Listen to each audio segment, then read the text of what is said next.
Hi, it's Will from the Yukon Gold podcast.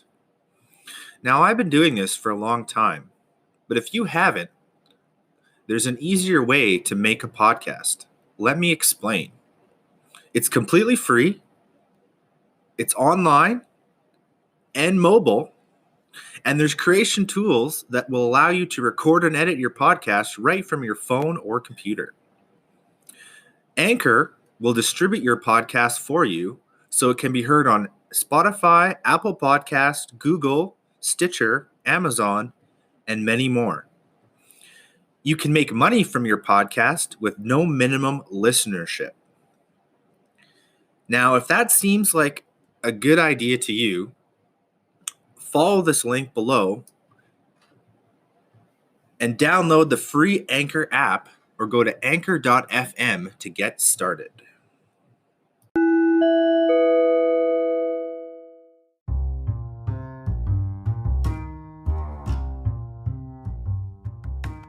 We're live. Welcome back to the Yukon Gold podcast with Will S. Yukon Gold is about creating a sustainable future for everyone on planet Earth.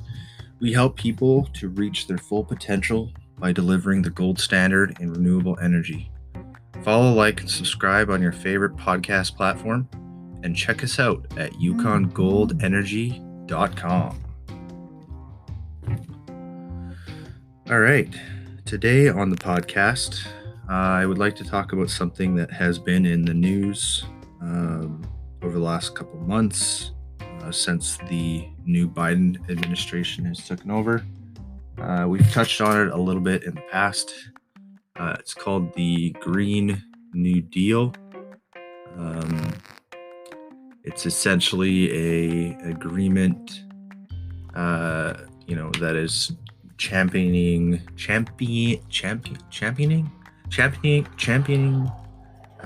climate change in America. It's been on the table here by the Democrats since about 2017. Just a little bit of an explanation here. The new Green Deal is a congressional resolution that lays out a grand plan for tackling climate change. It's introduced by Representative Alexandria Ocasio-Cortez of New York and Senator Edward J. Markey of Massachusetts, both Democrats, and the proposal calls on the federal government to wean the United States from fossil fuels and curb planet-warming greenhouse emissions across the economy. It also aims to guarantee new high-paying jobs in green energy industries. The variations of the proposal have been around for years. Think tanks, the Green Party, and even the New York Times columnist Thomas Friedman all had plans for tackling climate change that they labeled the New Green Deal. But after the 2008 midterm elections, the youth activist group called Sunrise Movement popularized the name by laying out a strategy and holding a sit-in outside the house of Nancy Pelosi, the soon-to-be Speaker of the House of Representatives, and to demand action on climate change. Ms. Ocasio-Cortez joined the protesters, lending her support to the proposal and setting the groundwork for what ultimately became the joint resolution. The Republicans have cast the New Green Deal as a socialist takeover to say it is evidence the Democrats are far from the mainstream on energy issues. Mitch McConnell, of the Senate Majority Leader, plans to bring the plan to the floor as early as next week. Democrats say that the vote would be a stunt because Republican Senate leaders do not want to have a sincere debate about climate change. What problem is the Green New Deal addressing? The goal of the Green New Deal is to reduce greenhouse gas emissions in order to avoid the worst consequences of climate change, while also trying to fix societal problems like economic equality and racial injustice. The resolutions uses this guide to two major reports issued last year by the United Nations and federal scientists to warn if global temperatures continue to rise, the world is headed for more intense heat waves, wildfires, and droughts. The research shows the United States economy could lose billions of dollars by the end of the century because of climate change. Currently, carbon emissions are rising by 3.4% last year in the United States and 2.7% globally, according to early estimates. Supporters of the New Green Deal also believe that the change can't be a new technological feat. They say it must also tackle poverty and income inequality and racial discrimination. That link. You can read it for yourself here, but here are the essential elements. It says the entire world needs to go net zero emissions by the year 2050, meaning as much carbon would have to be absorbed as released into the atmosphere, and the United States must take a leading role in achieving that. The New Green Deal calls on the federal government to drastically reduce greenhouse emissions, create high-paying jobs that ensure clean air, water, healthy food, or basic human rights, and end all forms of oppression. To achieve these main goals, the plan calls for launch of a 10-year mobilization to reduce carbon emissions in the United States. It envisions sourcing 100% of the country's electricity from renewable and zero-emissions power, digitizing the nation's power grid, and updating every building in the country to be more energy efficient, and overhauling the nation's transportation system by investing in electric vehicles and high-speed rail.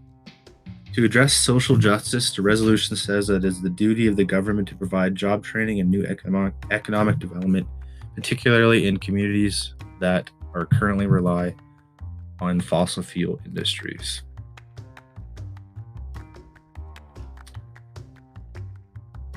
To be sure, there is some confusion about what the New Green Deal does and doesn't say. It is partially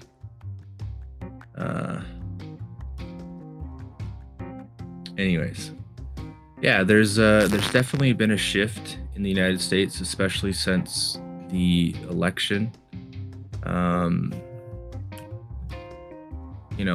effect, the New Green Deal has killed the Keystone Pipeline, which was a proposed pipeline from southern Alberta down to the Gulf of Mexico via Texas. It overturns Trump's reversal of the 2015 rejection of the pipeline, and is also a major blow to the U.S. fossil fuel industry and the world's largest energy economy per capita carbon polluter.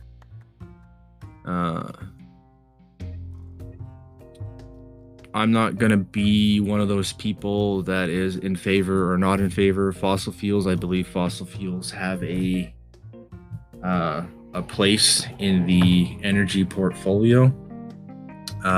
It's unfortunate that the Alberta government has put $1.5 billion toward a project that is basically going to see no returns on investment.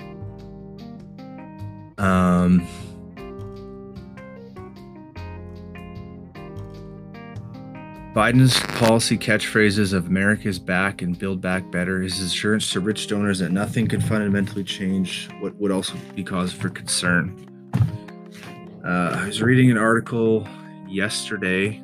I'm going to try and find it here, but the essential gist of it was that, whatever happens in America greatly affects Canada. Or as Pierre Elliott Trudeau used to say, when the elephant twitches or grunts, we still feel it up here. It's kind of important that we pay attention to what goes on in the United States because we are so economically tied. I believe the Alberta government is trying to sue the Biden administration over this Keystone XL fiasco. Going forward, I believe the Alberta economy is going to become more diversified, and they're not going to be putting all their eggs in one basket. I don't believe Jason Kenney is going to get a second term with his PC government. There seems to be a tide turning, especially in Alberta. In terms of renewable energy, I would say across Canada, it has the greatest potential. I've been following the Alberta story here for probably the last 5 years, just because it's close to where I live. I live in northern British Columbia, close to the BC-Alberta border, and I have friends in Edmonton and Calgary, and they keep me fairly informed about what's going on. there has definitely been a shift in Alberta in the last few years, even without the subsidies and rebates that the government were giving out prior to the PC government. Solar is still on a watt per watt basis, a lot cheaper than a lot of these other energy sources, and Alberta has some of the greatest solar resources in the country, comparatively to, let's say, Ontario or British Columbia even, especially southern Alberta. There are quite a few projects going ahead right now. I'm just going to do a quick Google search: solar projects in Alberta.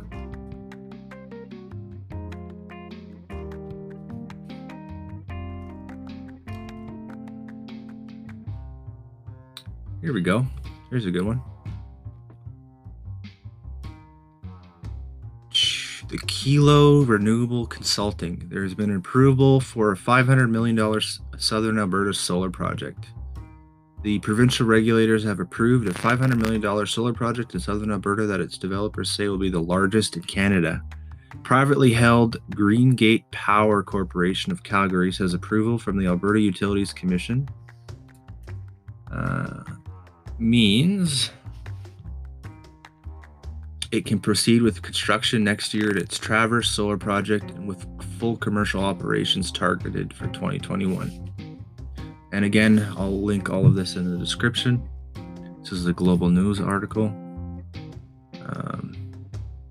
Provincial regulators, like I said, hasn't been approved. The electricity facility is to generate as much as 400 megawatts at peak times, enough to supply more than 100 homes. The Alberta Utilities Commission says its ruling that no parties opposed construction of the project in the Vulcan County, about 120 kilometers southeast of Calgary. It says it will utilize 2.5 million photovoltaic solar panels erected on about 1,600 hectares of mainly cultivated cropland.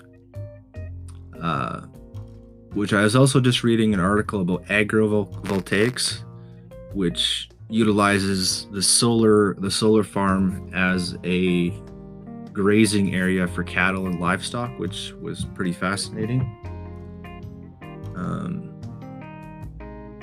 The Greengate Power has also developed a 300 megawatt Black Spring Ridge wind project located about 10 kilometers from the Traverse project, which is now owned by the French firm EDF Renewables and Enbridge. Greengate CEO Dan Babylon says the solar project is not one of those backed by long-term guaranteed price power under an auction program developed by the previous Alberta NDP government. Our plan is to finance this project on a subsidy-free market basis, and they're selling the project into the Alberta Power Pool and will be realizing whatever pricing there is at the time. Our forecast for pricing is to go on a go-forward basis is larger on the phase-out of coal-fired electricity by 2030 and the continued electrical growth in the province and carbon pricing. As I was talking about last week, electric cars and electric vehicles are on the rise, and the average price for these vehicles are coming down. So they're not just a luxury item anymore. They're actually becoming more of a household staple.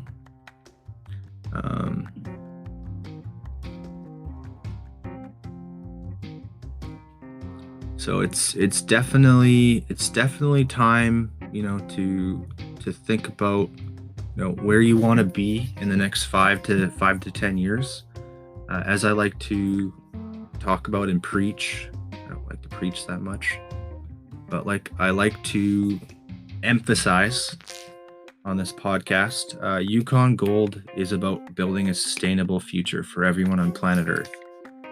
We're in the business of education, design, construction, leasing. We're We're in the early stages of a startup right now. This podcast has been my my brainchild to try and spread the word and get the information out there. I believe there is a shift coming in the next, like I said, 5 to 10 years. By the year 2030, it's very imperative that everyone, your friends, your family, everyone that you care about, get to a point of energy self-sufficiency. That means having a solar panels, a backup generator, small wind, micro hydro, anything and everything to get you to a point where you can generate your own electricity, whether that be on grid or off grid. Don't rely on your governments and infrastructure that could be susceptible to changing economic climates and changing political climates. There's definitely a shift going to be happening. The year 2026 is specifically interesting because it marks the 250th year of democracy in the United States, which at this point, from my perspective, is a failing republic, much like the Roman Empire. The currency right now in the United States is debased. It does not reflect the current market situation. There's no physical backing of the United States. And if other countries decide to go off the US dollar, there could be a currency arbitrage war that's going to be cause some major geopolitical strife. Again, these are predictions. I don't have a crystal ball or anything like that. This is just the cycles of history. We're winding down from a 80-year cycle from 1945, the end of World War II, and we've had unprecedented economic prosperity for the last 40 years for sure. And we're coming back into a cycle of hard times, and hard times create strong men. Strong men create weak times. Weak men create hard times.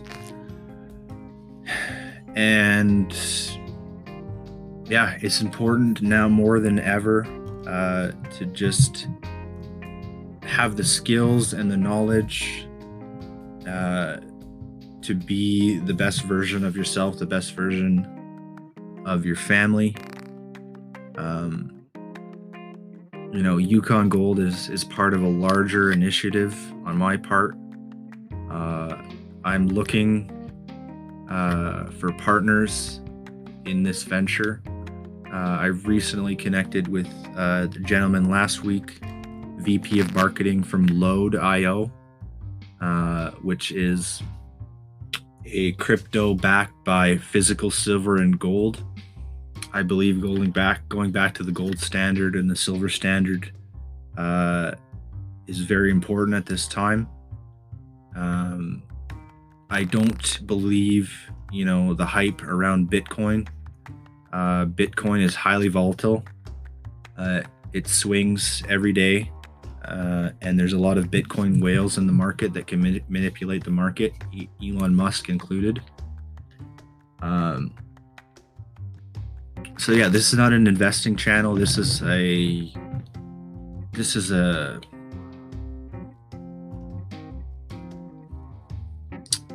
movement. The Yukon Gold is a movement.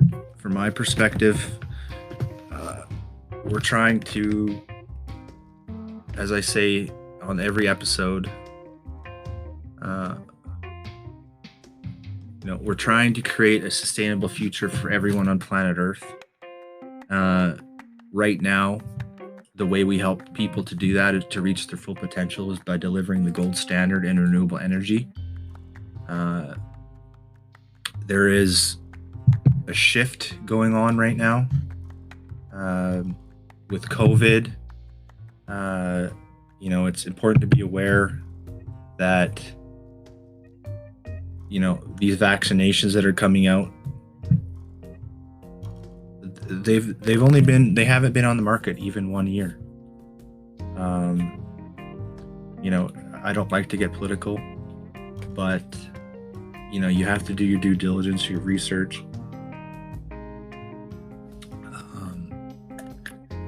And I'm not a conspiracy theorist or anything like that. I'm a truth seeker, right? So find your truth, find the truth.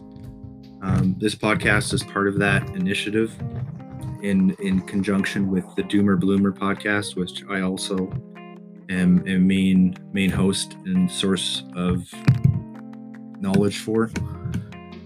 If you like this podcast, please follow, like, and subscribe on your favorite podcast platform. Check us out at yukongoldenergy.com. The website will be live by the end of the month. We're also on Podchaser now. Please leave us a review on Podchaser.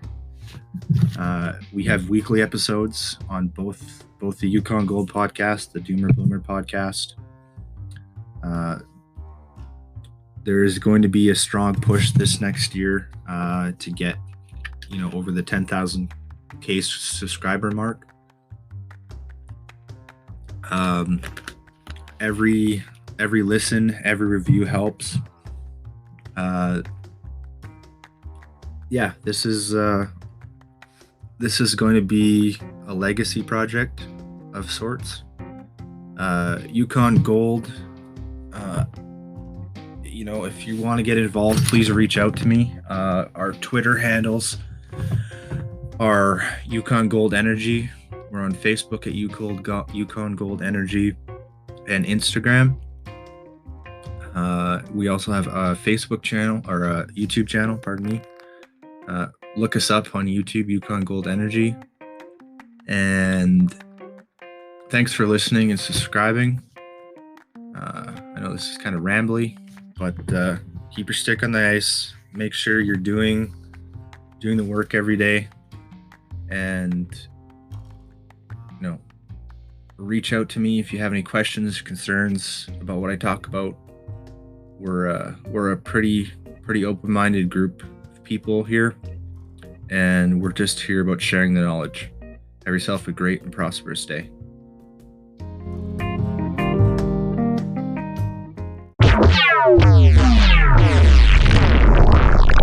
Oh, thank you.